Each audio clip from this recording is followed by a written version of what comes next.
Okay, so today we're going to look at Anselm's ontological argument. This is an argument, remember, for the existence of God based upon the idea of God. Essentially, Anselm says it would be greater, it would be greater if your idea of God that's here wasn't just an idea. If God existed in reality, then God would be even greater. And if God is meant to have every great-making quality, then God must exist in reality, by definition. So God must exist in reality by definition.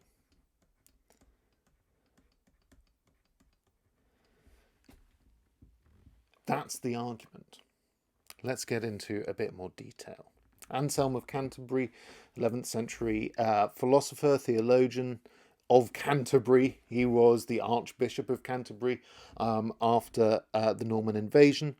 Wrote his argument in chapters 2 and 3 of the Proslogion. Chapters 2 and 3. And we're going to go through various quotes from those chapters today. So I've got a definition for you, a little bit different to our normal definition. This definition is key, fundamental to the argument itself. It is the definition of God. Now, Anselm defines God as this: a being, so a thing, sentient thing, than which nothing greater can be conceived. In other words, if you are having a think and you think of God, well, you think of a being, right?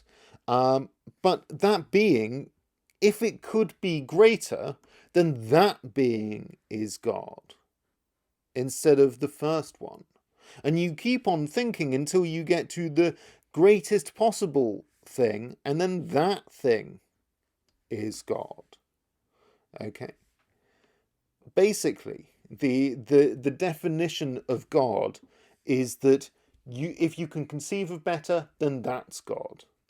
So if you can think better,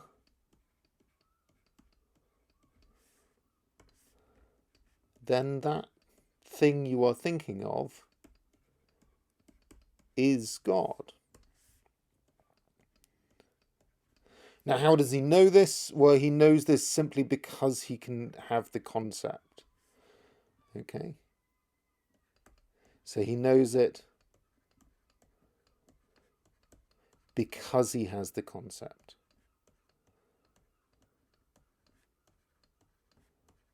So because he has the idea. That is his kind of reason. So I'll border that in green. What Anselm's saying is he doesn't need proof for this. All he needs is his own internal experience. It is an a priori piece of knowledge. Let's get to the main part of the argument now. Well, Anselm's aim in the argument is to show that the fool, who is kind of, Anselm's quoting from the Bible here, his term for an atheist, is wrong, but not just wrong, is self-contradictory.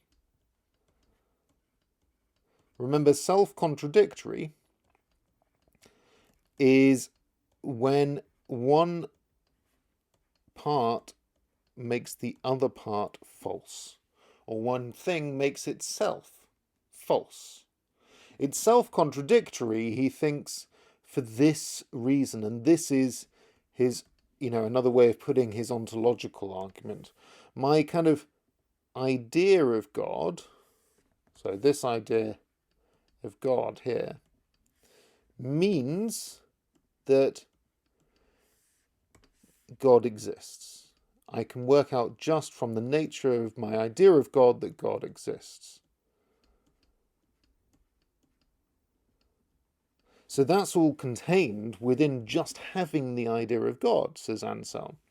But of course, an atheist, let's put that in this colour so we can see the difference, an atheist says that God doesn't exist. That's what makes him an atheist, right?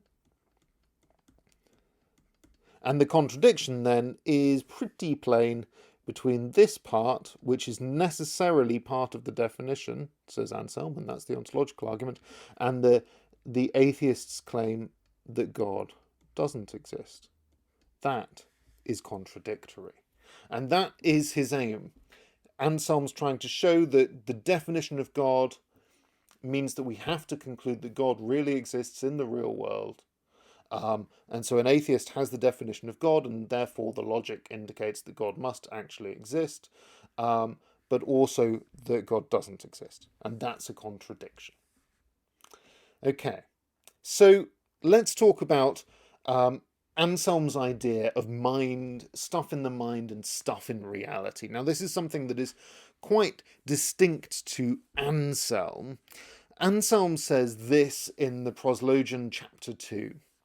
He says, it is one thing for an object to be in the understanding. So it's one thing for something to be in the mind, and a completely different thing, and another to understand that the object exists in reality.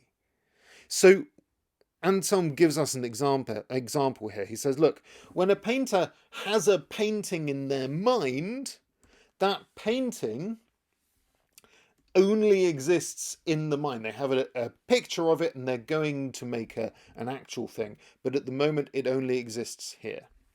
Whereas when the painter paints it down, then they have it in reality. So this one is just in the mind, or as he says, in understanding, and this is in reality. Now, the interesting thing here is that Anselm's really kind of claiming that a thing exists if it's in your mind, right? But it exists more if it's in reality. So he's saying then that it's greater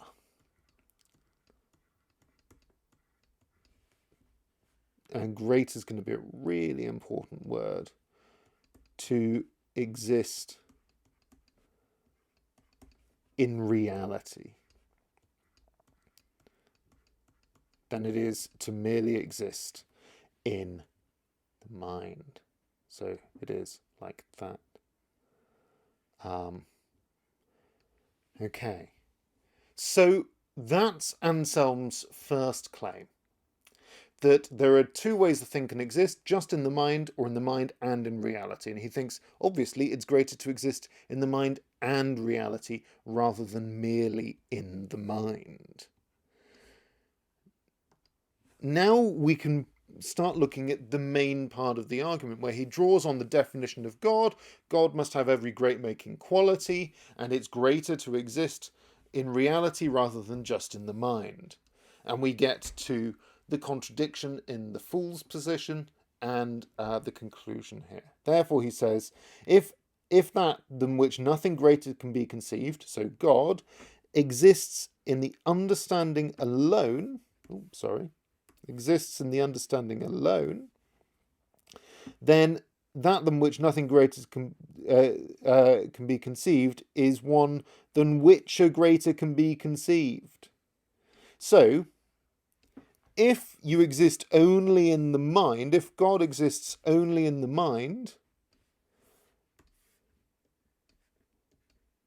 if God's only in the mind, then he could be greater.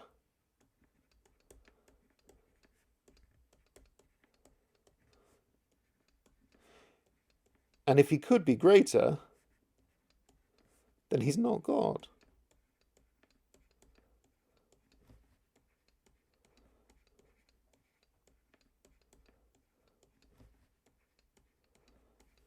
So that thing then that you have in your mind is both God and not God, right? So if it could be greater, then it's down here, whereas it could be up here, or indeed up here.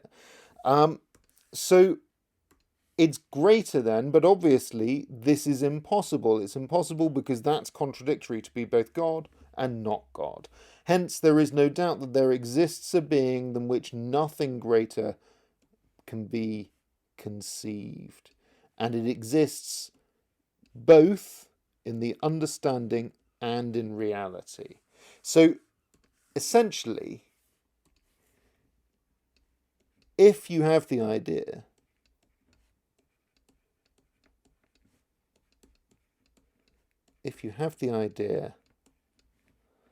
you must know, you must know that God exists.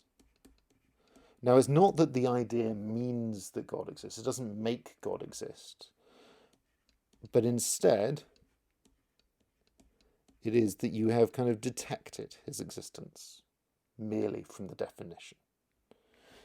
If it's just in the mind, then God is not God, because he could be greater.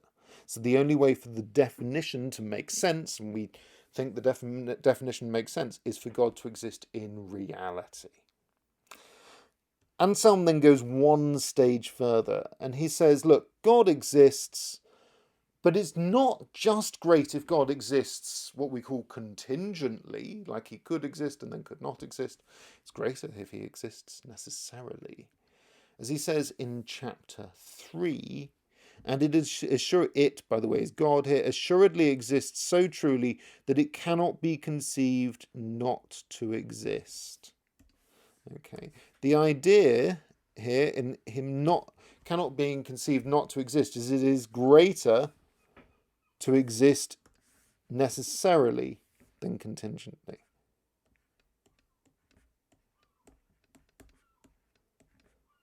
And of course, if you think he doesn't exist necessarily, then again you're not thinking of God, and that is a contradiction, says Anselm. So necessarily is defined as a thing that cannot not exist.